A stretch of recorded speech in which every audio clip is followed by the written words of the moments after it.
আল্লাহ রাব্বুল আলামিন বলেন, কিয়ামতের ওই কঠিন ময়দান যেদিন শুরু হবে, মানুষ নিজেকে বাঁচাতে সর্বপ্রথম তার সন্তান আল্লাহকে দিয়ে দেবে। বলবে, মাবুদ, আমার এই ছেলে মেয়ে দিয়ে দিলাম, তুমি আমাকে মুক্তি দাও। কোরআনে কারীম জানিয়েছে, ফাকাইফা তাত্তাকুনা ইন কাফারতুম ইয়াউমা ইয়াজআলুল বিলদানা শিবা। সূরা মুজাম্মিলের ভেতরে আল্লাহ ঘোষণা দিয়েছেন, এমন সালসালা অবস্থা তৈরি হবে, যুবক মানুষ বৃদ্ধ হয়ে যাবে।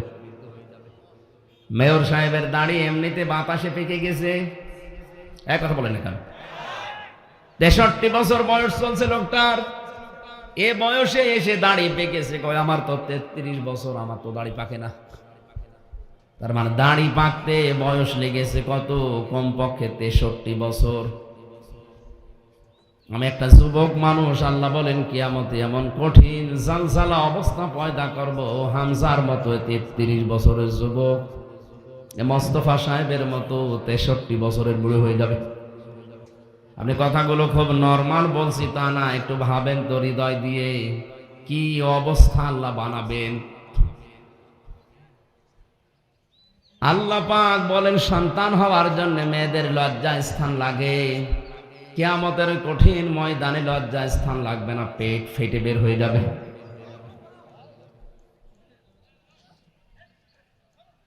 আমি রংপুর বিভাগে আয়াতটা পড়লাম এই জন্যে, কারণ এই সহজ সরল মানুষকে ধোঁকা দিয়ে বোকা বানিয়ে অনেকে আজ বিভিন্ন পীর শব্দ নিয়ে ব্যবসা করে খাচ্ছে। কোরআনে কারীম জানিয়েছে, ইয়াউমা ইয়াফিরুল মারউ মিন আখিহি ওয়া উম্মিহি ওয়া আবিহি ওয়া সাহিবাতিহি ওয়া বানিহি।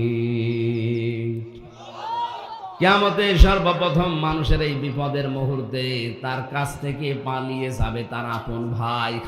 কে? আমরা বাংলাদেশে যত কঠিন অবস্থায় থাকি না কেন, ভাই বোনের ছোটকালের যে সম্পর্ক, এটা যাদের আছে তারা জানে কত মধুর সম্পর্ক ভাই বোনের, কত আপন সম্পর্ক ভাই বোনের।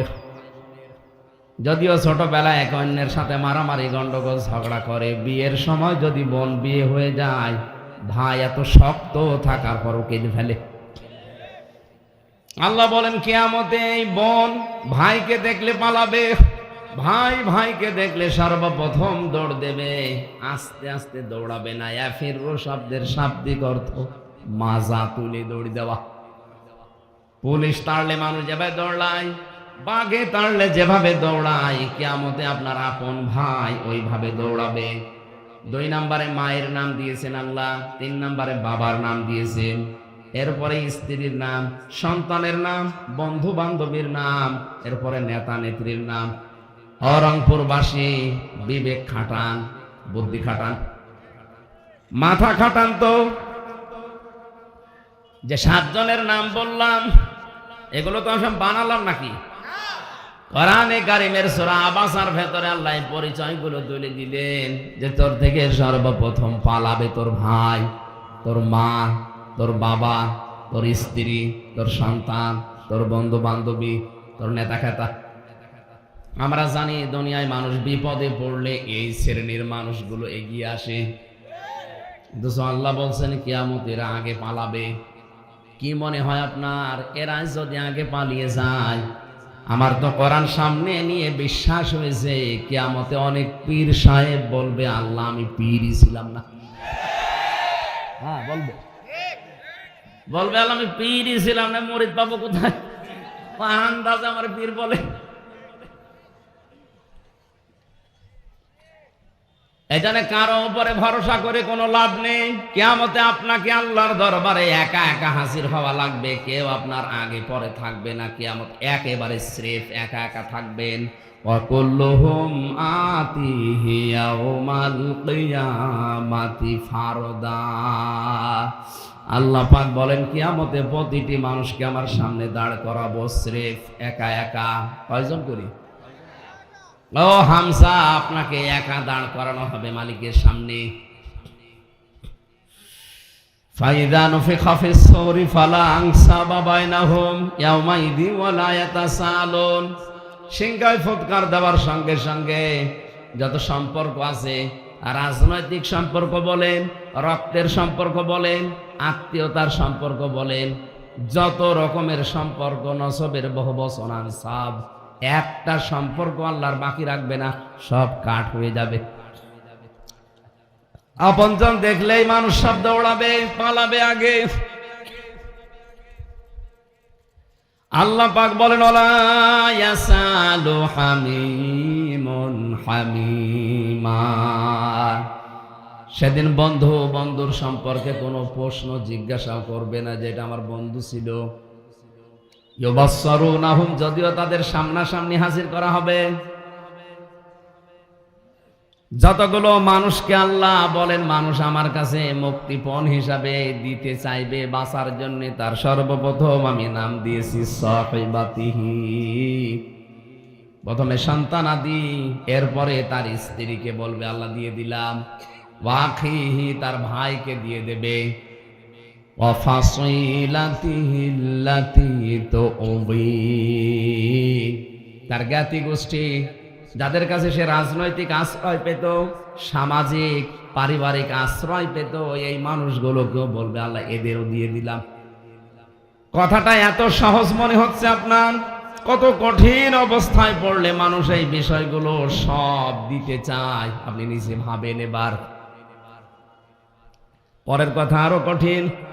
অমাং ফিল আরদি জামিআ,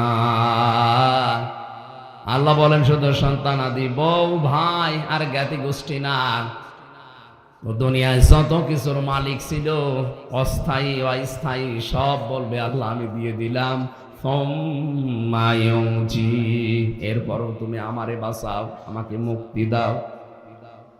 আল্লাহ এতটুকু বলার পরে এবার কঠিন একটা ধমক দিয়েছেন, কাল্লা কখনো না, ইন্নাহা লাযা, অবশ্যই তোকে আমি লাজায় প্রবেশ করাবো।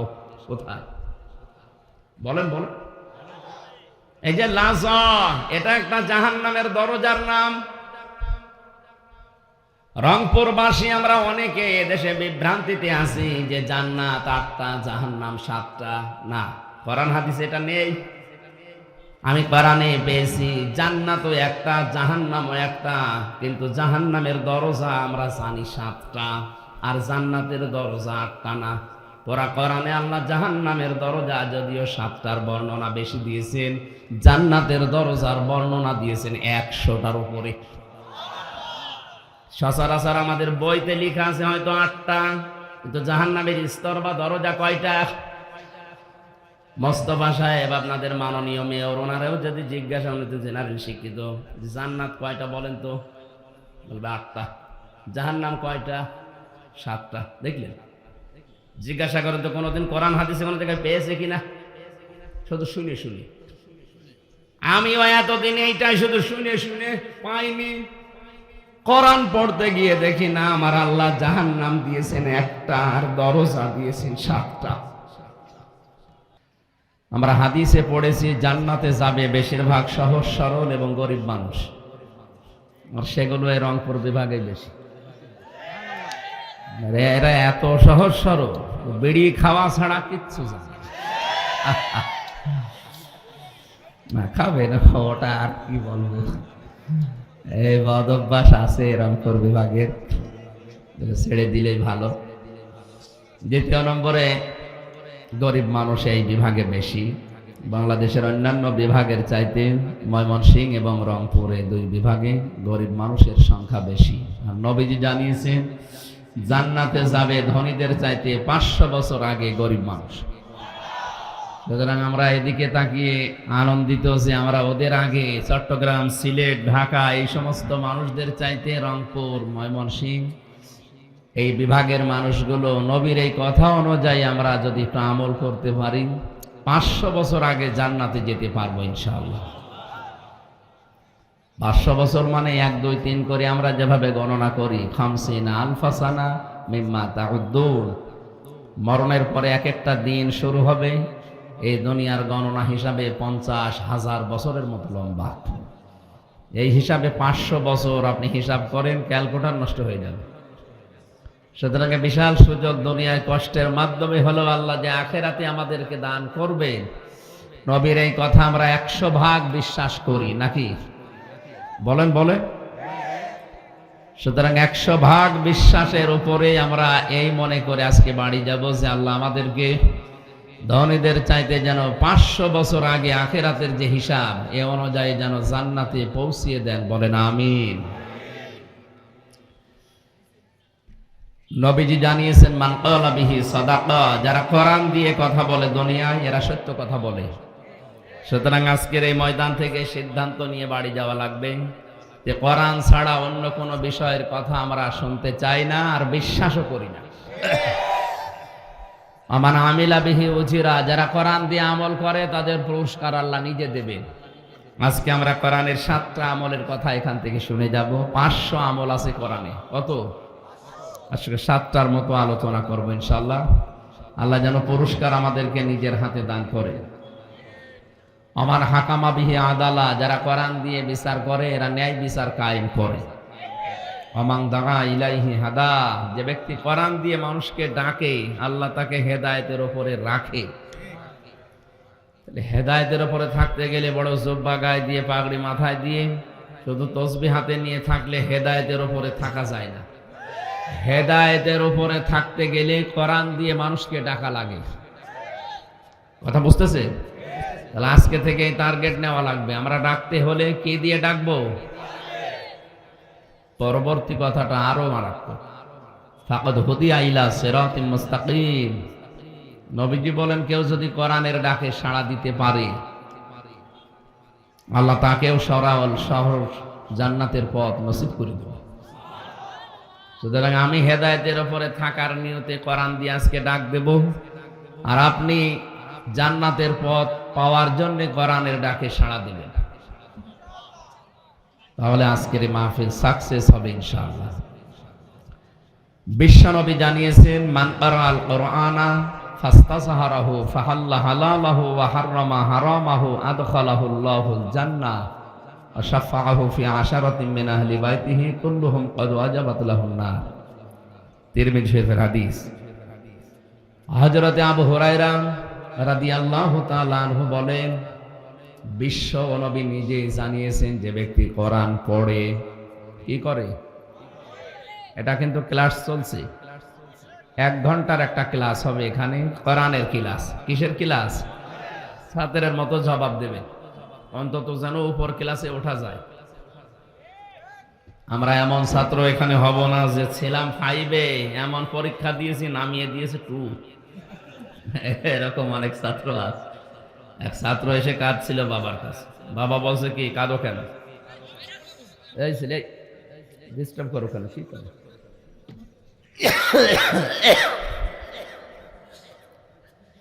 ছেলের কান্না থামে না, ডাক দিয়ে বলে, কি কাঁদো কেন? পরীক্ষার রেজাল্ট দিয়েছে।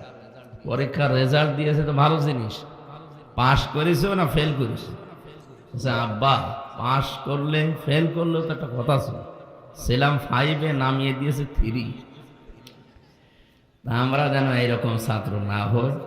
আমরা এরকম ছাত্র হব আজকে একটা ক্লাসে 5-এ থাকলে যেন অন্তত 7-এ ওঠা যায়। আমি কিন্তু 6 পড়ি না, 5 পড়ি একবারে 7-এ।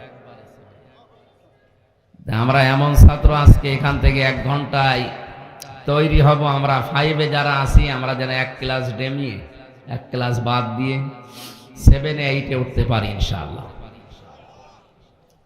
যে ব্যক্তি কোরআন পড়ে, এই যে কারাআ, এই শব্দটা পড়া কোরআন শরীফের ভেতরে আল্লাহ 3টি শব্দ দিয়েছেন কোরআন পড়ার ব্যাপারে, কারাআ, রাতালা, তালাওয়া।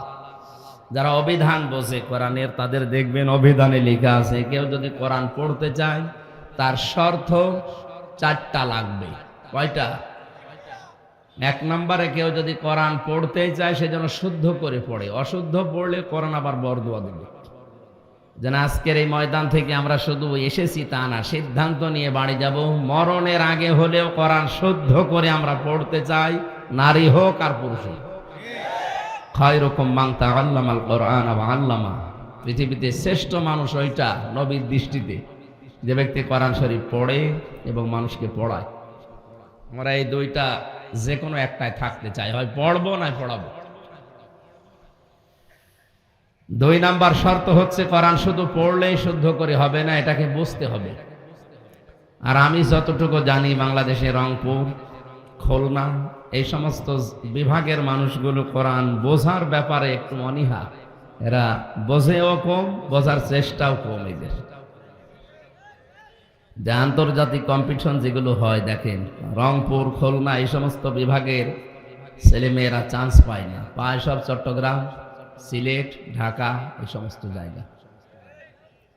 এই জন্য আমরা আরো এগিয়ে যাব কোরআন বোঝার ব্যাপারে।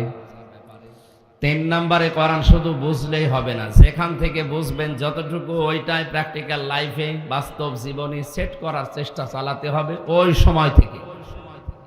আমি বসে বসে পড়ছি ওয়ালা ইয়াহুদ্দু আলা তুআমিল মিসকিন, আল্লাহ তাআলা বলেন হে নবী, কিয়ামত বিশ্বাস করে না কারা জানেন? নবীজি বললেন কই, আমার কাছে যারা আছে সব তো মনে হয় কিয়ামতে বিশ্বাসী। বিশ্বনবী বলেন না, কিয়ামত বিশ্বাস করে না ওই মানুষগুলো যারা এতিমের গলায় ধাক্কা দেয় আর মিসকিনকে খাবার তো দেয় না, খাবারের জন্য উৎসাহ দেয় না। আপনি নিজে বসে বসে পড়ছেন ওয়ালা ইয়াহুদ্দু আলা তুআমিল মিসকিন, আর এতিম মিসকিন একজন এসেছে আপনার দ্বারে, কিছু দেন। আপনার উচিত ছিল এই আয়াতের আমল করা, কোরআন শরীফ বন্ধ করে অন্তত সাধ্য অনুযায়ী তাকে কিছু দেওয়া, তাহলে এটা কোরআনে কারিম পড়ার হক আদায় হতো। আর আপনি পড়েই গেলেন সওয়াব পাওয়ার জন্য, ওদিকে ওই লোকটা না খেয়ে আছে 2 দিন, না আপনারে পড়ার কোনো গুরুত্ব নেই, লাভ হবে না। এজন্য শর্ত হচ্ছে যেটা যখন পড়বেন ওইটা ওই জায়গা থেকে যেন বাস্তব জীবনে সেট করা যায়, এই সিদ্ধান্ত নিয়ে মাঠে নেমে পড়া। 4 নম্বরে আমি যেটা পড়ি এটা যেন মানুষকে আমি মানাতে পারি, সেই পরিবেশ তৈরি করার জন্য চেষ্টা চালানো। এ কথা বলার পরে আল্লাহর নবী জানিয়েছেন ফাস্তাযহারাহু, যারা আরবি গ্রামার বোঝে শব্দটা কত ওয়েট, কত ওজন আপনি টের পাচ্ছেন। 99টা অর্থ আছে এজহার শব্দের। এজহার মানে দাঁড় করানো, এজহার মানে স্পষ্ট করা, এজহার মানে প্রকাশ করা, এজহার মানে কায়েম করা, এজহার মানে বিজয় করা। তার মানে কোরআন যে পড়ে এবং কোরআনকে বিজয় করার জন্য দুনিয়ায় চেষ্টা চালায়, আমাদের জীবনের টার্গেটই এইটা, যেন কোরআন এ দেশে বিজয়ী হয়। কারণ আমরা এই কোরআনের মালিক না, আমরা কোরআনের কামলা, খাদেম। আমরা কি এর মালিক নাকি? এর মালিক কে? আমরা খাদেম, কামলা। এই যে জমিনটা, এর মালিক আমি না, একজন মালিক আছে। আমাদের মতো 5-6 জনকে যদি জমির মালিক বলে আপনারা ধান লাগান, এখানে বিকাল 5টার সময় বেতন দিয়ে দেব। আমরা সারাদিন ধান লাগাচ্ছি, 10 মিনিট আগে 5-6 জন মস্তান মোটরসাইকেল নিয়ে এসে বলছে ধান লাগানো যাবে না, যা লাগিয়েছেন সব তুলে ফেলে। আমরা বলবো ভাই, এ ধানও আমাদের না, এ জমিও আমাদের না, আপনারা ধান তুলে ফেলবেন না কি করবেন? আর 10 মিনিট পরে শুরু করেন, কারণ আমরা বেতনটা নিয়ে নেই। কথা বলে না কেন? বেতনটা পেয়ে গেলে আমাদের কাজ শেষ। এ জমির মালিক আমরা না, ধানের মালিক আমরা না। আপনারা ধান তুলে ফেলবেন না বাড়ি নিয়ে যাবেন, যা করবেন, কিন্তু 10 মিনিট পর। কারণ এই 10 মিনিট আগে ধান তুলে ফেললে মালিক আমাদের বেতন দেবে? বেতন তো দেবে না, তার জমি নষ্ট করার জন্য আরো জরিমানা নেবে। কি বুঝলেন আপনি এখান থেকে? বিকাল 5টা মানে জীবনের শেষ দিন। বিকাল 5টা মানে কি? বেতন মানে আমাদের আল্লাহর বানানো যে বাগান, জান্নাত। এরপরও যদি মস্তানি করে আপনি ধান তুলে ফেলতে চান 10 মিনিট আগে, আমি কিন্তু শক্তি নেই, তারপরও ছেড়ে দেব না। কারণ আমার রুজি রুটি এর ভেতরে। 10 মিনিট না হলে বেতন পাবো না, এটা না হলে আমার সংসার চলবে না। আপনাকে যদি বেঁধে রাখা লাগে, দরকার হয় বেঁধে রাখবো। যদি মেরে ফেলা লাগে, মেরেও ফেলবো। তারপরে অন্তত 10 মিনিটে জমিন পাহারা দেওয়াই লাগবে। আল্লাহ রাব্বুল আলামিনের কোরআনের যেহেতু আমরা খাদেম, এই জমিনে কোরআনে কারিম যদি আমরা চেষ্টা চালা কায়েম করার, বিকাল 5টা জীবনের শেষ দিন পর্যন্ত চালাতেই হবে। এর ভেতরে কেউ যদি মস্তানি করে, দরকারে বেঁধে রাখা হবে। যদি মারামারি করা লাগে হবে।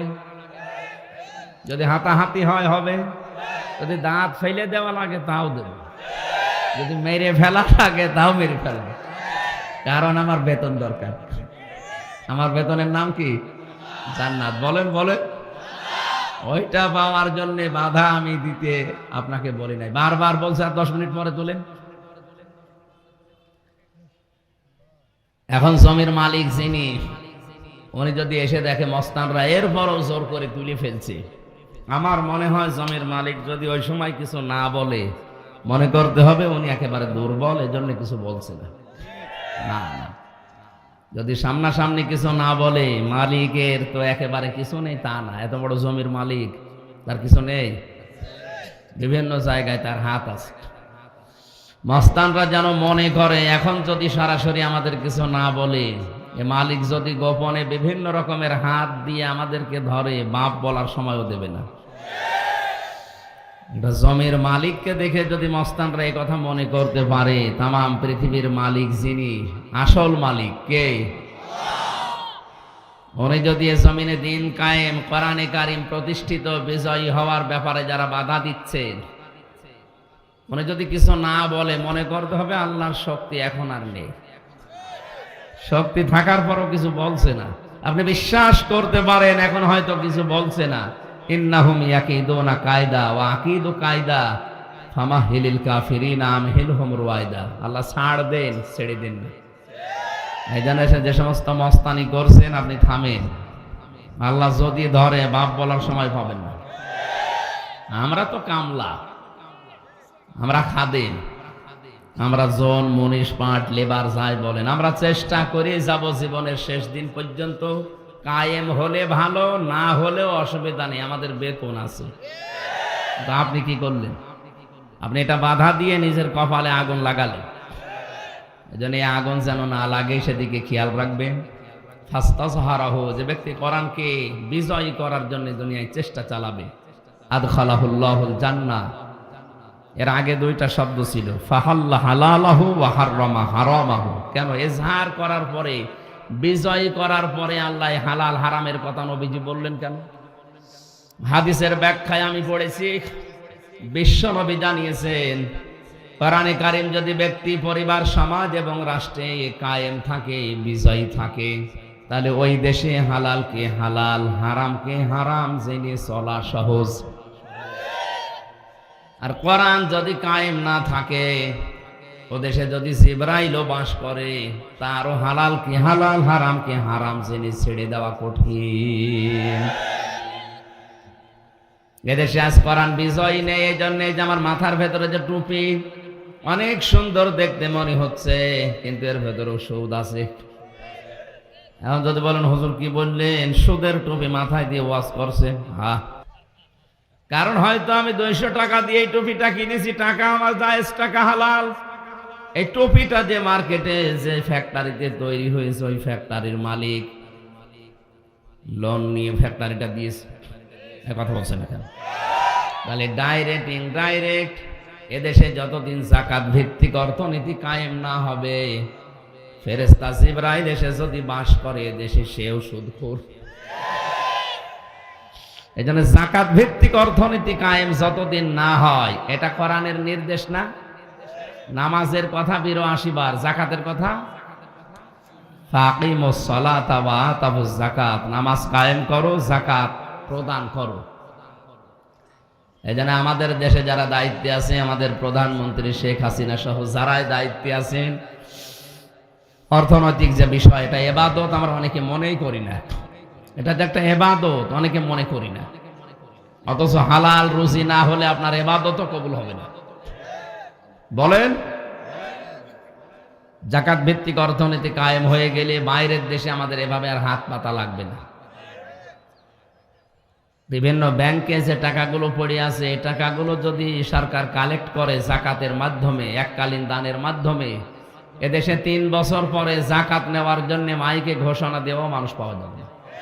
এটা জরিপ এসেছে, আমি বানিয়ে বলছি না। এজন্য কোরআন যদি আমরা ইজহার করার, প্রতিষ্ঠিত করার, কায়েম করার চেষ্টা চালাই, এদেশে হালালকে হালাল জেনে মেনে নেওয়া সহজ হবে, আর হারামকে হারাম জেনে মেনে নেওয়া সহজ হবে। আদখালাহুল্লাহুল জান্নাহ, আল্লাহর নবী বলেন তখন তাকে আল্লাহ জান্নাতে প্রবেশ করিয়ে দিয়েছে না দেবে? না না, আদখালা এটা মাঝের সিগা, তার মানে সে জান্নাতে চলে গেছে। সুবহানাল্লাহ বলেন না, দাঁড়ান আগে। এখানে কথা ছিল আদখালাহুল্লাহুল জান্নাহ, আল্লাহ তাকে জান্নাতে দিয়েছে না দেবে? কেন? মানুষ তো এখন আমরা মারা যায়নি, জান্নাতে দিল কি করে? হাদিসের টিকায় পড়েছি, কোন মানুষ যদি সত্যিই কোরআনে কারিমকে কায়েম অবস্থায় পায়, বিজয়ী অবস্থায় পায়, প্রতিষ্ঠিত অবস্থায় পায়, তাহলে ওই দেশে এমন একটা পরিবেশ কায়েম হবে যেন মিনি জান্নাত হয়ে যাবে। ওই দেশে বসবাস করা আর জান্নাতে বসবাস করা একই মনে হবে। আর কথার ওজন টের পাচ্ছেন?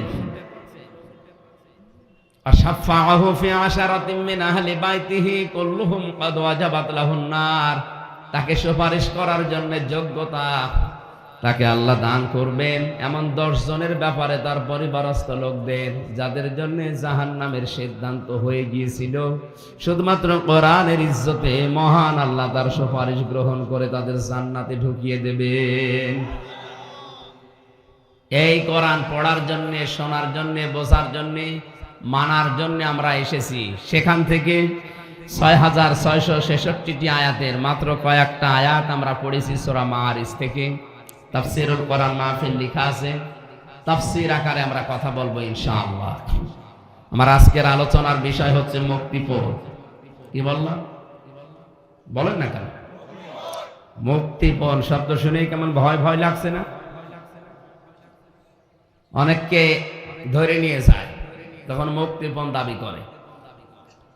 যে সমস্ত সাগর এলাকা, নদী এলাকায় যারা মাছ ধরতে যায়, এদেরকে জলদস্যু যারা আছে, ডাকাত যারা আছে, গুম করে ধরে নিয়ে যায়। যে পরিবারের কাছে খবর দেয় যে ছেড়ে দিতে পারি, মুক্তিপণ দেওয়া লাগবে। কি দেওয়া লাগবে? কোরআনে কারিমে এই শব্দটাকে আল্লাহ কোট করেছেন, মুক্তিপণ। এই যে মানুষটাকে ধরে নিয়ে গেল, তার পরিবারস্থ লোকদের অবস্থা কি হয়? আল্লাহ বলেন কিয়ামতের কঠিন ময়দান এমন ভাবে তৈরি করব, মানুষ মুক্তিপণ দিয়ে বাঁচার জন্য কি কি দিতে চাইবে সেইগুলো আমি উল্লেখ করলাম। আল্লাহ রাব্বুল আলামিন বলেন ইউবাসসারুনাহুম ইয়াবাদুল মুজরিমু লাউ ইয়াফতাদি মিন আযাবি ইয়াউমিদিন বিবানি। কিয়ামতের ওই কঠিন ময়দান যেদিন শুরু হবে, মানুষ নিজেকে বাঁচাতে সর্বপ্রথম তার সন্তান আল্লাহকে দিয়ে দেবে। বলবে, মাবুদ আমার এই ছেলে মেয়ে দিয়ে দিলাম, তুমি আমাকে মুক্তি দাও। আয়াতটা পড়ার পরে আমি সিদ্ধান্ত নিয়েছিলাম, আল্লাহ এই কথা কেমন ভাবে বলল? মুক্তিপণ হিসাবে সন্তানের নাম প্রথম কেন দিলেন? আমারও 2টা মেয়ে আছে, একটা 10 বছর, একটা 4 বছর। ছোটটা আমি ছেলে যাওয়ার আগে 1 বছর রেখে গিয়েছিলাম, এখন ওর বয়স 4 বছর। ওর প্রতি আমার যে দুর্বলতা, যে ভালোবাসা, আর ও আমাকে যেভাবে ভালোবাসে, আমি তো বাস্তবে ওর দিকে তাকিয়ে মাঝে মাঝে চিন্তা করি, তামাম বাংলাদেশ যদি কেউ বলে দিয়ে দিলাম, ফারিহাকে দিয়ে দেন, আমার দ্বারা সম্ভব না। আমি সন্তান হিসাবে তাকে এতটুকু ভালোবাসার কারণে যদি বাংলাদেশ লিখে দিলে ওকে আমি দিতে না চাই, যদিও দেওয়া সম্ভব, কিন্তু দিতে আমার মন চাচ্ছে না। কিয়ামতের ওই কঠিন ময়দানে আল্লাহ বলেন ফারিহাকে পর্যন্ত হামজা বলবে, আল্লাহ এটাও দিয়ে দিলাম, নেন আমারে বাঁচান। কোরআনে কারীম জানিয়েছে, ফাকাইফা তাত্তাকুনা ইন কাফারতুম ইয়াউমা ইয়াজআলুল বিলদানা শিবা। সূরা মুজাম্মিলের ভেতরে আল্লাহ ঘোষণা দিয়েছেন, এমন সালসালা অবস্থা তৈরি হবে, যুবক মানুষ বৃদ্ধ হয়ে যাবে। মেয়র সাহেবের দাড়ি এমনিতে বাতাসে পেকে গেছে, এক কথা বলেন এখানে। 63 বছর বয়স চলছে লোকটার, এ বয়সে এসে দাড়ি পেকেছে। কয় আমার তো 33 বছর, আমার তো দাড়ি পাকে না। তার মানে দাড়ি পাকতে বয়স লেগেছে কত? কমপক্ষে 63 বছর। আমি একটা যুবক মানুষ, আল্লাহ বলেন কিয়ামতে এমন কঠিন জালজালা অবস্থা পয়দা করব, হামজার মতো 33 বছরের যুবক মোস্তফা সাহেবের মতো 63 বছরের বুড়ো হয়ে যাবে। আপনি কথাগুলো খুব নরমাল বলছি তা না, একটু ভাবেন তো হৃদয় দিয়ে কি অবস্থা আল্লাহ বানাবেন। আল্লাহ পাক বলেন সন্তান হওয়ার জন্য মেয়েদের লজ্জা স্থান লাগে, কিয়ামতের কঠিন ময়দানে লজ্জা স্থান লাগবে না, পেট ফেটে বের হয়ে যাবে।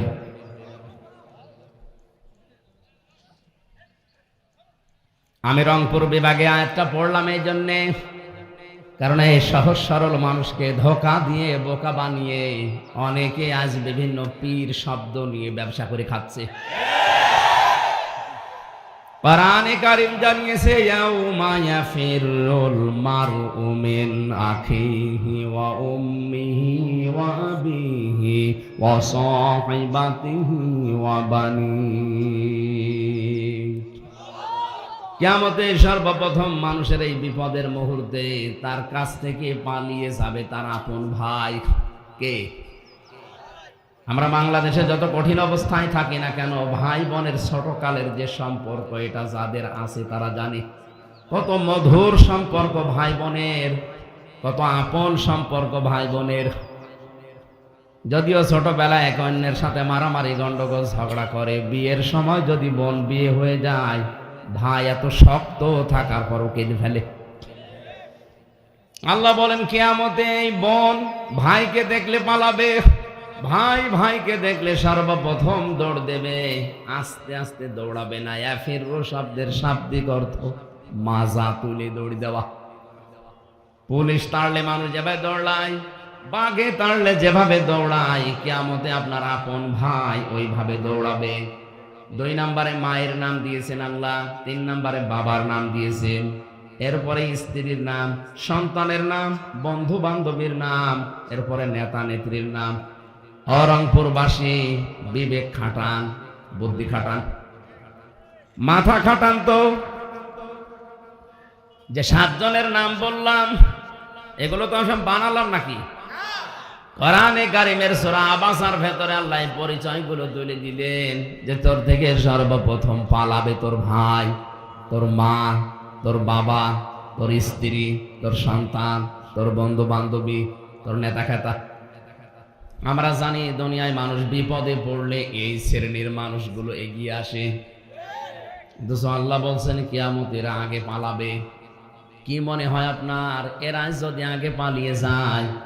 আমার তো কোরআন সামনে নিয়ে বিশ্বাস হয়েছে কিয়ামতে অনেক পীর সাহেব বলবে আল্লাহ আমি পীরই ছিলাম না। হ্যাঁ বলবে, বলবে আল্লাহ আমি পীরই ছিলাম না, মুরিদ পাবো কোথায়? আন্দাজ আমার পীর বলে।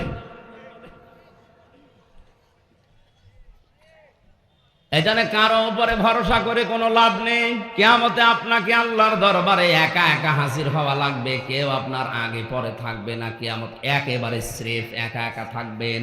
ওয়াকুল্লুহুম আতিহি ইয়াউমাল কিয়ামাতি ফারদা। আল্লাহ পাক বলেন কিয়ামতে প্রতিটি মানুষকে আমার সামনে দাঁড় করাবো স্রেফ একা একা। কয়জন করি? ও হামজা, আপনাকে একা দাঁড় করানো হবে মালিকের সামনে। ফাইদা নুফিখা ফিস সূরি ফালা আনসাবা বাইনাহুম ইয়াওমাইযি ওয়ালা ইয়াতাসালুন। সিংহায় ফুৎকার দেওয়ার সঙ্গে সঙ্গে যত সম্পর্ক আছে, রাজনৈতিক সম্পর্ক বলেন, রক্তের সম্পর্ক বলেন, আত্মীয়তার সম্পর্ক বলেন, যত রকমের সম্পর্ক, নসবের বহুবচন আনসাব, একটা সম্পর্ক আল্লাহর বাকি রাখবে না, সব কাট হয়ে যাবে। আপনজন দেখলেই মানুষ সব দৌড়াবে, পালাবে আগে। আল্লাহ পাক বলেন ওয়ালা ইয়াসালু হামিমুন হামিমা। সেদিন বন্ধু বন্ধুর সম্পর্কে কোনো প্রশ্ন জিজ্ঞাসা করবে না, যেটা আমার বন্ধু ছিল। ইউবাসসারুনাহুম, যদিও তাদের সামনাসামনি হাজির করা হবে। যতগুলো মানুষকে আল্লাহ বলেন মানুষ আমার কাছে মুক্তিপণ হিসাবে দিতে চাইবে বাঁচার জন্য, তার সর্বপ্রথম আমি নাম দিয়েছি সাহিবাতিহি। প্রথমে সন্তানাদি, এরপরে তার স্ত্রীকে বলবে আল্লাহ দিয়ে দিলাম, ওয়াখিহি তার ভাইকে দিয়ে দেবে,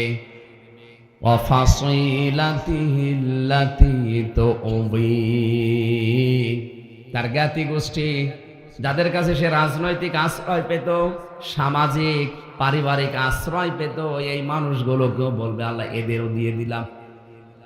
কথাটা এত সহজ মনে হচ্ছে আপনার, কত কঠিন অবস্থায় পড়লে মানুষ এই বিষয়গুলো সব দিতে চায়, আপনি নিজে ভাবেন। এবার পরের কথা আরো কঠিন, অমাং ফিল আরদি জামিআ। আল্লাহ বলেন শুধু সন্তানাদি, বউ, ভাই আর জ্ঞাতি গোষ্ঠী না, দুনিয়ায় যত কিছুর মালিক ছিল, অস্থায়ী অস্থায়ী, সব বলবে আল্লাহ আমি দিয়ে দিলাম। এরপরও তুমি আমারে বাঁচাও, আমাকে মুক্তি দাও। আল্লাহ এতটুকু বলার পরে এবার কঠিন একটা ধমক দিয়েছেন, কাল্লা, কখনো না, ইন্নাহা লাযা, অবশ্যই তোকে আমি লাজায় প্রবেশ করাবো। কোথায় বলেন বলেন? এই যে লাজা, এটা একটা জাহান্নামের দরজার নাম। রংপুরবাসী আমরা অনেকে এদেশে বিভ্রান্তিতে আছি যে জান্নাত 8টা, জাহান্নাম 7টা। না, কোরআন হাদিসে এটা নেই। আমি কোরআনে পেয়েছি জান্নাতও একটা, জাহান্নামও একটা, কিন্তু জাহান্নামের দরজা আমরা জানি 7টা, আর জান্নাতের দরজা 8টা না। কোরআনে আল্লাহ জাহান্নামের দরজা যদিও 7টার বর্ণনা বেশি দিয়েছেন, জান্নাতের দরজার বর্ণনা দিয়েছেন 100টার উপরে। সচরাচর আমাদের বইতে লেখা আছে হয়তো 8টা, কিন্তু জাহান্নামের স্তর বা দরজা কয়টা? মোস্তফা সাহেব, আপনাদের মাননীয় মেয়র, ওনারাও যদি জিজ্ঞাসা, উনি তো জেনারেল শিক্ষিত, জান্নাত কয়টা বলেন তো, বলবে 8টা। জাহান্নাম কয়টা? 7টা। দেখলেন? জিজ্ঞাসা করেন তো কোনোদিন কোরআন হাদিসে কোনো জায়গায় পেয়েছে কিনা? শুধু শুনে শুনে। আমিও এতদিন এইটাই শুধু শুনে শুনে পাইনি। কোরআন পড়তে গিয়ে দেখি না, আমার আল্লাহ জাহান্নাম দিয়েছেন 1টা, আর দরজা দিয়েছেন 7টা। সূরা হিজরের 43-44 নম্বর আয়াতে আছে, লাহা সাবআতু আবওয়াব লিকুল্লি বাবিম মিনহুম জুজউম মাকসুম। আল্লাহ পাক বলেন জাহান্নাম তার দরজা 7টা। যে যে অপরাধ করবে দুনিয়ায়, আমার আল্লাহ তাকে ওই দরজা দিয়ে জাহান্নামে প্রবেশ করিয়ে শাস্তি দেবেন। যতগুলো দরজা আছে জাহান্নামের, তার ভয়ঙ্কর দরজার নাম এই লাজা। নাম কি বলেন বলেন? কি হবে এই দরজা দিয়ে প্রবেশ করার সঙ্গে সঙ্গে? নাযাআতাল লিশাওয়া, আগে চামড়া খসে যাবে। আপনার কি মনে হয় যে একটা ঘরের ভেতরে প্রবেশ করলে চামড়া এমনি এমনি খসে যায়? অবশ্যই এরকম যন্ত্রপাতি সেখানে সেট করা আছে। আমিও তো রিমান্ডে ছিলাম 10 দিন। ওই সমস্ত জায়গায় দেখেছিলাম যে যে ধরনের অপরাধ করে প্রশাসনের লোকজন সেখানে নিয়ে তাকে ওই স্বীকারোক্তি নেয়।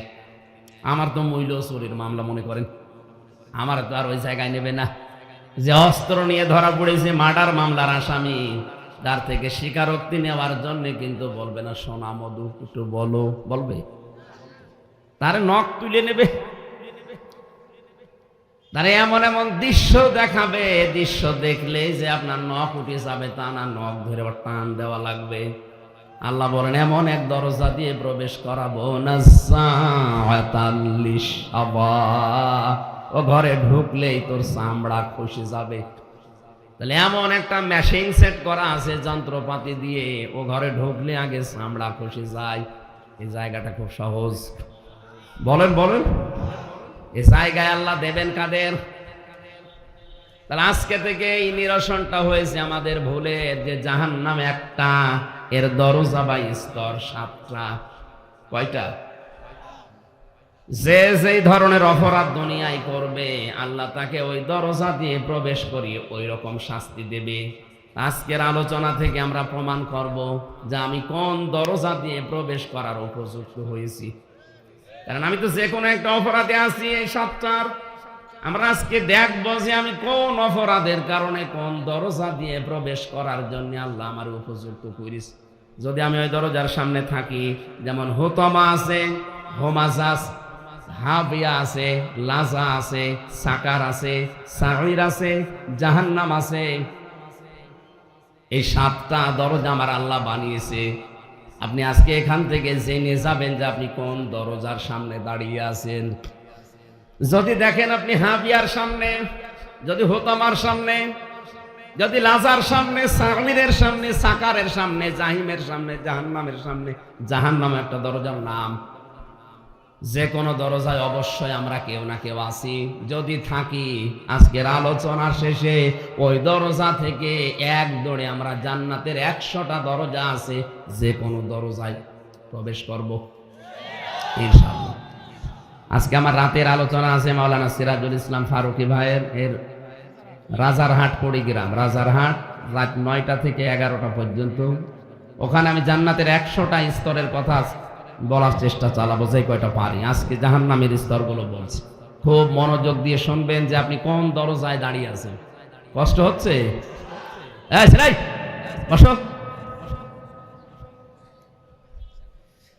জাহান্নামে লাজা নামক যে দরজা, এখান দিয়ে প্রবেশ করার জন্য আল্লাহ রাব্বুল আলামিন 2টা গুণ বিশিষ্ট মানুষের নাম দিয়েছেন।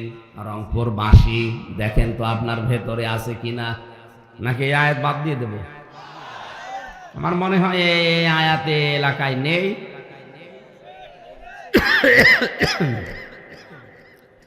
আল্লাহ পাক বলেন, যেখানে গেলে চামড়া আগেই খসে পড়ে যাবে, এখানে যাবে কারা জানো? তাদউ মান আদবারা ওয়া তাওয়াল্লা। এই জাহান্নামে লাজা নামক যে দরজা, এটা তাদেরকে ডাকবে যে মানুষগুলো সত্যকে সত্য জানার পরও অহংকার করে মুখ ফিরিয়ে চলে যেত। আর বাংলাদেশে এই প্রকার মানুষ এখন বেশি। সত্যকে সত্য জানার পরও অহংকার করে ঘাড় ঘুরিয়ে চলে যায়। এ স্বভাব নেই মানুষের। হযরতে ইব্রাহিম নবী আলাইহিস সালাম আল্লাহকে পাওয়ার জন্য তিনি বহু কিছু খোঁজ করেছিলেন। কোরআনে আমার আল্লাহ তার ঈমানের যে 50টা পরীক্ষার কথা দিয়েছেন, তার 10টা মেন আমি পুরা কোরআনে পেয়েছি। তাকে আমার আল্লাহ পরীক্ষা করেছিলেন তারকা দিয়ে, চন্দ্র দিয়ে, সূর্য দিয়ে। বিভিন্ন জিনিস দেখতেন আর বলতেন এইটাই আমার প্রভু মালিক, এইটাই আমার খোদা হবে। তখন যখন সব ডুবে অস্তমিত হয়ে যায়, তিনি বললেন না, ইন্নী ওয়াজ্জাহতু ওয়াজহিয়া লিল্লাযী ফাতারাস সামাওয়াতি ওয়াল আরদা হানিফা ওয়া মা আনা মিনাল মুশরিকিন। হে আমার জাতির লোকেরা, এতদিন পর্যন্ত যাদেরকে আমি খোদা মনে করতাম, একটাও আমার কাছে খোদার দাবিদার না। সবগুলো অস্তমিত হয়ে যায়, ডুবে যায়, নষ্ট হয়ে যায়। যারা শেষ হয়ে যায়, এদেরকে আমি মানতে পারি না। আমি মুখ ফিরিয়ে নিলাম এই সূর্য, চন্দ্র, তারকা সবার থেকে। তোমরা যাদেরকে শরীক করো সব থেকে আমি মুখ ফিরিয়ে নিলাম ওই আল্লাহর দিকে, যিনি আসমান আর জমিন যথাযথভাবে বানিয়েছেন। আমি হানিফা, একনিষ্ঠভাবে মুখ ঘোরালাম। অমান মিনাল মুশরিকিন, আমি কিন্তু মুশরিক না, শিরিক করি না। ইব্রাহিম নবী আলাইহিস সালাম আল্লাহকে খুঁজে পেয়ে চেষ্টা করেছিলেন পাওয়ার জন্য, আর আমাদের চোখে আঙ্গুল দিয়ে সত্যকে দেখিয়ে দিল, আমরা মানতে চাই না। এই জন্য তাদউ মান আদবারা ওয়া তাওয়াল্লা, জাহান্নামে লাজারে দরজা তাদেরকে ডাকবে যারা সত্যকে সত্য জানার পরেও অহংকার করে মুখ ফিরিয়ে চলে যায়। এই আয়াতটা পড়ার পরে আমার যতটুকু ধারণা, বাংলাদেশের অধিকাংশ মানুষ এই লাজা দিয়ে প্রবেশ করবে। কারণ এত আলোচনা পৃথিবীর কোনো জায়গায় হয় না, এত সতর্কবাণী উচ্চারণ দুনিয়ার কোনো জায়গায় আমি দেখি না। এত করে চোখে আঙ্গুল দিয়ে দেখিয়ে দেয়, এরপরও আপনি মানতে চান না, আপনার অহংকার বৃদ্ধি আরো বাড়ে। মনে হচ্ছে যে 1 নাম্বারটা পাওয়া যাচ্ছে, কথা বলে না কেন? 2 নাম্বার কি? যারা মাল সম্পদ জমা করে, আর সংরক্ষণ করার জন্য চেষ্টা চালিয়ে যায়। রংপুরবাসী পৃথিবীর কোন সম্পদ স্থায়ী না।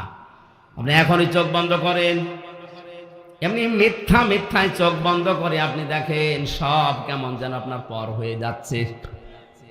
আর আপনি মাল সম্পদ বৈধ অবৈধ নিয়ে কোন রাস্তা দিয়ে আসে তাও দেখা দেখি নেই, আপনি জমা করতে আসেন আর সব সময় এটা কি করে সংরক্ষণ করা যায় চেষ্টা করে যাচ্ছেন। তাহলে এই গুণ যাদের ভেতরে এই পৃথিবীতে আছে তাদেরকে লাজা নামক দরজা ডাকবে, আসো তোমাকে সাইজ করছি। ভেতরে ঢুকিয়ে নিয়ে আগে চামড়া খসিয়ে ফেলবে। বলেন নাউজুবিল্লাহ। গুণ পেলাম কয়টা?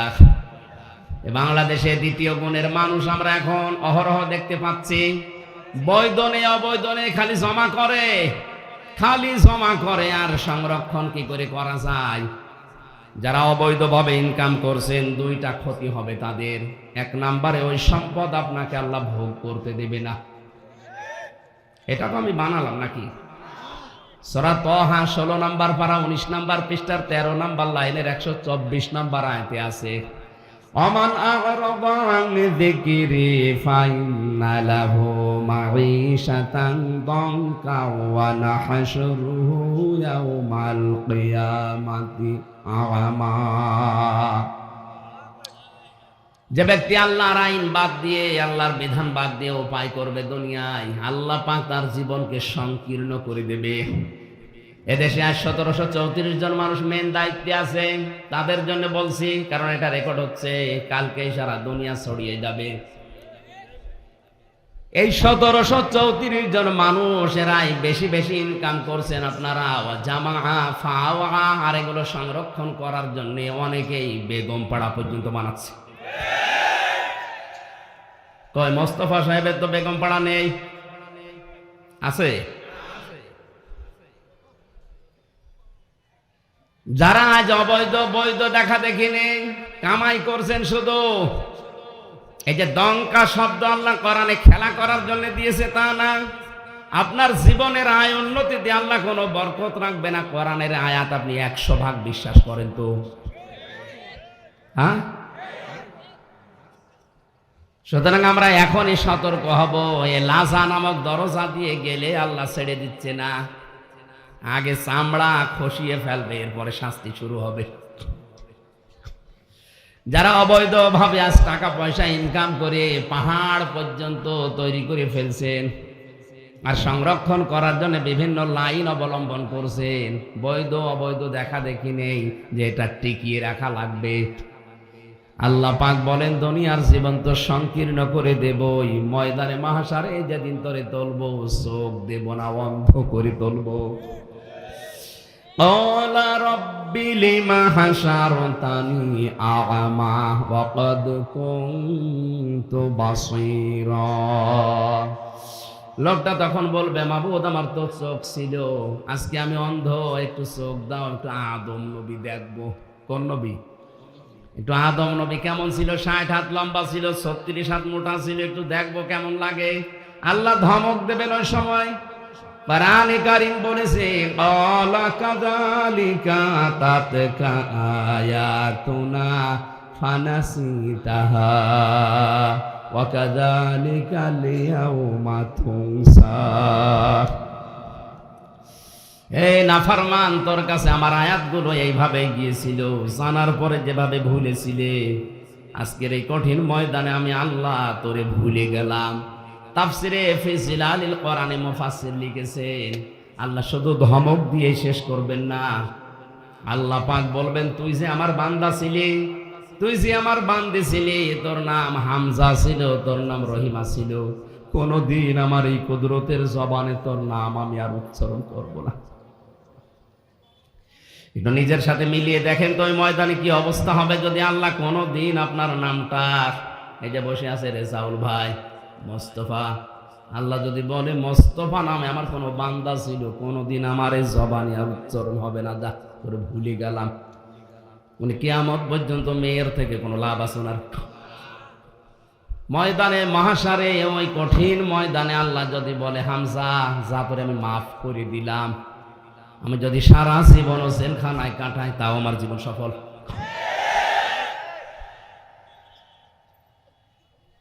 এই জন্য সম্পদ আদি যারা জমা করছেন, প্রথম ক্ষতি তাফসিরের ভাষায় 1 নম্বরে আপনি ওগুলো ভোগ করতে পারবেন না, ভোগ করার আগে আপনার মরণ হবে। 2 নম্বরে আপনি যখন মারা যাবেন ঈমান পাবেন না, আর ওই সম্পদগুলো আপনার ছেলে মেয়ে বউ আপনার দলের লোক ওগুলো আরো অবৈধ কাজে ব্যয় করবে, আর ফ্ল্যাক্সি লোড হয়ে বিকাশ হয়ে আপনার কবরে যাবে। এখন যদি বলেন হুজুর আমার তো বিকাশ নাম্বার খোলা নেই, এমনি খুলে যাবে, ও আর খোলা লাগবে না, এমনি খুলে যাবে। জাহান্নামে লাসা নামক দরজা দিয়ে প্রবেশ করার গুণ জানলাম কয়টা? রংপুরে 2 গুণের মানুষ আছে। আল্লাহ আমাদেরকে যাদের কানে যাচ্ছে তাদেরকে যেন পরিবর্তন হওয়ার তৌফিক দেন। 2 নম্বরে কঠিন দরজা যেটা, তার নাম হুতমা। নাম কি? এই দরজা দিয়ে আল্লাহ প্রবেশ করাবে তাদেরকে যাদের ভেতরে 4টা গুণ আছে।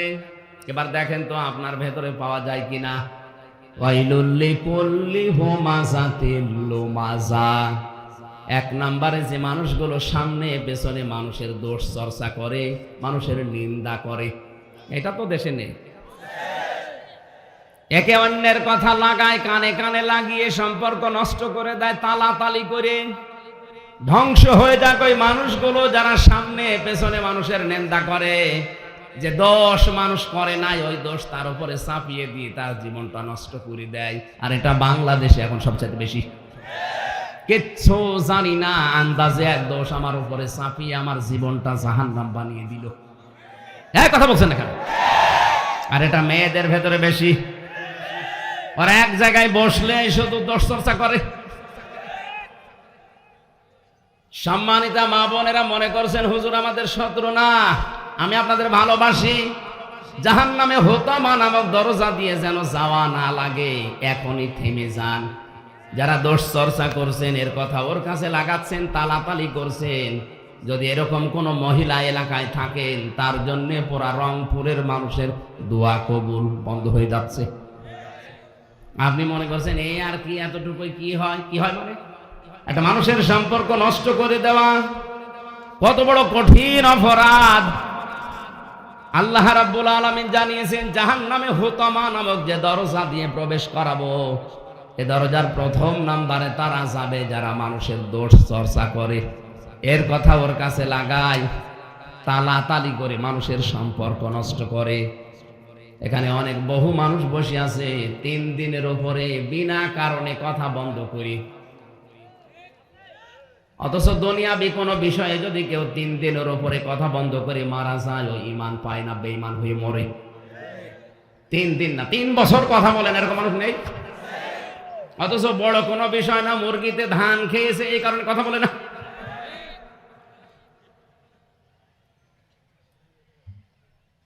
আজকের ওয়াজ এখান থেকে আমল শুরু করা লাগবে। 3 দিনের ঊর্ধ্বে কথা বন্ধ হয়ে আছেন এমন মানুষ যদি থাকেন একটু হাত তোলেন তো। কি হয়েছে বলেন তো দেখুন। কি কারণে কথা বন্ধ করে বলেন? না না, আজকের এই ময়দানে আপনাকে আমল করা লাগবে। যার সাথে কথা বন্ধ করে আছেন, দুনিয়াবি কোনো স্বার্থে যদি এটা হয়ে থাকে, আগে তাকে সালাম দেন, বুকে জড়িয়ে নেন, কপালে চুমা দেন, বলেন ভাই ভুল হয়ে গেছে, এখন থেকে শুরু হয়ে গেল। শহর রংপুর বিভাগের মানুষ তো সহজ না, যারা এগুলো করছেন বন্ধ করা লাগবে ভাই। 2য় নম্বরটা বলবো, বলেন, বললেই হবে, আমার আবার 3 বছর থাকা লাগবে না তো। আল্লাযী জামাআ মালান ওয়া আদ্দাদা। আল্লাহ পাক বলেন যারা মাল জমা করে আর বারবার গণনা করে যে কত হইল। এখন মাল কি? মাল মানে অনেকেই মনে করে যে মরে গেছে আবুল মাল। গত টার্মে যে ছিল আবুল কি কামাল, অর্থমন্ত্রী কামাল ছিল না? এখন নাই দিনাজপুরের একজন কি যেন আবুল হাসান মাহমুদ আলী। মাল মানে মাল না, মালের ব্যাখ্যা পড়া কোরআনের ভেতরে আমি তাফসিরে পড়েছি 5টা। কয়টা? এই 5টা জিনিসকে আল্লাহর ভাষায় মাল বলা হয়। এক নম্বরে নবীজি আয়াতের ব্যাখ্যা করতে গিয়ে জানিয়েছেন পৃথিবীর সব কিছুই মাল, এর ভেতরে উত্তম সম্পদ উত্তম মাল হচ্ছে আল্লাহওয়ালা নেককার মেয়ে মানুষ। আর দুনিয়া কুল্লুহা মাতাউন ওয়া খায়রু মাতাউদ দুনিয়া ইমরাতুস সালিহা, পৃথিবীর সব কিছুই মাল সম্পদ, এর ভেতরে উত্তম সম্পদ হচ্ছে আল্লাহর দৃষ্টিতে রাসূলের দৃষ্টিতে আল্লাহওয়ালা মেয়ে মানুষ। এখন আল্লাহওয়ালা মেয়ে মানুষ কোনটা? এই দেশে আমরা অনেকেই মনে করি বড় বোরকা পরে আছে, কালো, 5 ওয়াক্ত নামাজ পড়ে, রোজা রাখে, এগুলো আল্লাহওয়ালা না। আল্লাহওয়ালা হওয়ার জন্য, নেককার হওয়ার জন্য 4টা গুণ লাগবে মেয়েদের। আমাদের মেয়র সাহেবের স্ত্রী যিনি আছেন, তিনি সহ এখানে আমাদের যাদের বউ আছে, মহিলা প্যান্ডেলে যারা বসে আছেন, 4টা গুণ যদি আপনার ভেতরে থাকে, জান্নাতের 8টা দরজা আপনাকে ডাকবে, ওয়েলকাম জানাবে। আর যদি এই 4টা গুণ না থাকে, আজ নামাজ পড়েন, রোজা রাখেন, কালো বোরকা পরে ঘোরেন, মনে করেন আমি নেককার হয়ে গেছি, না। তিরমিজি শরীফের হাদিস, 1 নম্বরে ওইটা নেককার মহিলা, স্বামী যখন বাইরে থেকে বাড়িতে আসবে, দুনিয়ার সব কাজ বাদ দিয়ে স্বামীকে সময় দেবে। এরকম মহিলা তখন ঘরে ঘরে না। এই যে সবাই বলছে নাই, তার মানে রংপুরে সমস্যা আছে। 2 নম্বরে স্বামী যেটা পছন্দ করে ওটা যদি জায়েজ হয়, আপনার জীবন থাকতে ওটা মেনে নেওয়া লাগবে। এই কথা বলে না কেন? আমি নিজে স্বামী, যত স্বামী এখানে বসে আছে, প্রতিটি স্বামী চাই বিয়ের পরে আমার মা বাবা যেন আমার সাথে সংসারে থাকে। কিন্তু আমি যতদূর জানি বাংলাদেশের 100টার প্রায় 98টা মহিলা এটা চায় না। নাকি বেশি বলে ফেলেন? ওই যে জ্বালানা দিয়ে শুনতেছে, জ্বালানা বন্ধ করেন, জ্বালানা দিয়ে শুনতেছে, আমল করার খোঁজ নেই। আমার মা বাবা আমার সাথে থাকবে, আর ও বলে না। আরে নিজের মা বাবা হলে কোনোদিন আলাদা করে দিতে পারতো? আজ থানার ওসি, এই যে উপজেলা চেয়ারম্যান, ইউনিয়নের চেয়ারম্যান, মেয়র, এসব বিচার করতে করতে জীবন শেষ হয়ে গেল। প্রতিদিন কত বিচার খালি এই করা লাগে। এই যে বৃদ্ধাশ্রম বানিয়েছে, কি খেলা করার জন্য বানিয়েছে?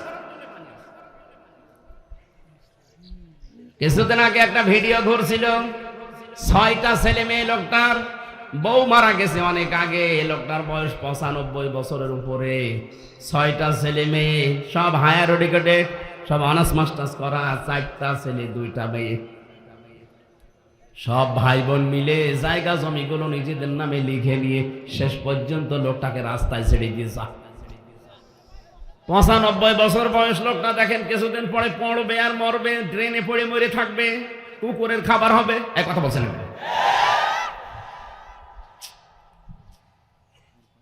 সম্মানিত মা বোনেরা, যদি উত্তম সম্পদ হতে চান দুনিয়ায়, শ্বশুর শাশুড়িকে নিজের মা বাবার মতো মনে করা শুরু করেন। আরে ভাই, আমি তো নিজে একটা জামাই, কোরআন শরীফ আমি হাতে না মাথায় নিয়ে বলতে পারি। আমরা জামাইরা যেভাবে শ্বশুর শাশুড়িকে নজরে দেখি, বউগুলো যদি ওই নজরে আমাদের মা বাবাকে দেখতো, বাংলাদেশে কোনো সন্তান আলাদা হতো না। আপনি নেককার হওয়ার জন্য শুধু কালো বোরকা পরে মনে করছেন আমি বড় বুজুর্গ হয়ে গেছি। স্বামী যেটা পছন্দ করে যদি জায়েজ হয়, জীবন থাকতে আপনাকে মেনে নেওয়া লাগবে। 3 নম্বরে নেককার হওয়ার জন্য গুণ দিয়েছেন আল্লাহর নবী, স্বামী যখন বাইরে যাবে তার সম্পদ এবং তার সন্তানকে আপনি ইসলামের দিকে রাখবেন।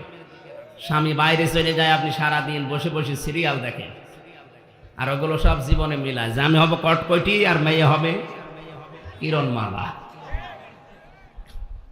না, আপনার সম্পদ এবং সন্তান, স্বামী গেছে বাইরে, এগুলো হেফাজত করে ইসলামের দিকে রাখবেন, এটা নেককার মহিলার গুণ। 4 নম্বরে স্বামী যখন বাড়িতে আসবে তাকে খুশি করার জন্য সাজগোজ করা। আল্লাহ মেয়েদের এই 4টা গুণ অর্জন করার তৌফিক দিন, আমিন। মালের 2 নম্বর ব্যাখ্যা হচ্ছে চেয়ার, ক্ষমতার চেয়ার। 3 নম্বর ব্যাখ্যা অস্ত্র শস্ত্র। 4 নম্বর ব্যাখ্যা সম্পদ। 5 নম্বর ব্যাখ্যা প্রভাব প্রতিপত্তি। এগুলো যারা জমা করে রাখে আর মনে করে এগুলো কোনোদিন হাতছাড়া হবে না, ইহসাবু আন্না মালাহু আখলাদা, আল্লাহ বলেন কাল্লা, কখনো না। লায়ুম বাজান্না ফিল হুতামা, তোকে হুতামা দিয়ে প্রবেশ করাবো। কোন জায়গায়? ওমা আদরাকা মাল হুতামা, নবী আপনি জানেন এটা কি? নারুল্লাহিল মুকাদা, এটা আল্লাহর জ্বালানো আগুন, আল্লাহ নিজে আগুন জ্বালিয়েছে। এর 7টা বর্ণনা আল্লাহ কোরআনে দিয়েছেন, আমি তো 2টা বললাম। যারা সত্যকে সত্য জানার পরে মুখ ফিরিয়ে চলে, যারা সম্পদ জমা করে রাখে আর বারবার সংরক্ষণ করার জন্য বিভিন্ন পন্থা অবলম্বন করে। 2 নম্বরে যে মানুষগুলো সামনে পেছনে মানুষের গীবত করে, মানুষের দোষ চর্চা করে, যে দোষ যে লোকটা করে নাই আন্দাজে ওই দোষ তার উপরে চাপিয়ে দিয়ে মিথ্যা চার্জশিট দিয়ে জীবনটা নষ্ট করে দেয়। এরকম মানুষ দেশে নেই? হাজারো মামলার আয়ু ধরা খাবেন। আমি জেলখানায় 3টা বছর থেকে দেখেছি অনেক মানুষ এখানে নিরপরাধ, ও বিষয় কিছু জানেই না। হয়তো এর সাথে আমার জমি জায়গা নিয়ে গন্ডগোল আছে, পারছি না, শেষে আমার 3 বছরের ছোট্ট একটা মেয়ে দিয়ে ওর নামে ধর্ষণ মামলা চালিয়ে 10 বছর জেলে রেখে দিলাম। আমি বহু মানুষকে এরকম দেখেছি, কিচ্ছু জানে না, ধর্ষণ মামলায় 10 বছর জেল খাটছে। আর 3 বছরের মেয়ে ধর্ষণ করার মামলা দিয়েছে, পেরিয়ে ওঠে না, তখন ওই মেয়ে দিয়ে মামলা দেয়। জানি যারা আয়ু আছেন মামলার, খুব হিসাব করে জীবন চালান। নামাজ রোজা আপনাকে জান্নাত নিয়ে যাবে মনে করছেন? মানুষের যদি অভিশাপ লাগে, এই জন্য আমাদের সাবধান হওয়া দরকার। আমার মনে হয় কয়েক মিনিট আছে মাগরিবের আজান হওয়ার, 1 ঘন্টা সময় দিয়েছিলেন, এখন 1 ঘন্টা 5 মিনিট হয়ে গেল। আমি জেলখানায় বসে পারিবারিক জীবনের যে সমস্ত সমস্যা এবং এর সমাধান করার জন্য কি কি লাগবে, জেলখানায় 2টা বই লিখেছিলাম, পারিবারিক সমস্যা এবং তার সমাধান। পরকীয়া প্রেম চলছে, এটা মেটানোর জন্য কি কি দরকার কোরআন হাদিসে ওই যে সাদা গাড়িতে আছে, যাওয়ার সময় নিয়ে স্ত্রীকে, মেয়েকে, বউকে, বোনকে উপহার দেবেন। আর যারা মেয়েরা আছেন ওইগুলো নিয়ে আপনার স্বামীকে দিয়ে পড়াবেন। 2টা বই আছে, 2 রকম নিয়ে যাবেন। আমার পক্ষ থেকে মাননীয় মেয়রকে উপহার দেবেন একটা, ওনার ম্যাডামকে দেওয়ার জন্য। ওনার ম্যাডাম যদিও আর ওই সমস্ত লাইনে যাবে না, তারপরও পড়ে দেখি।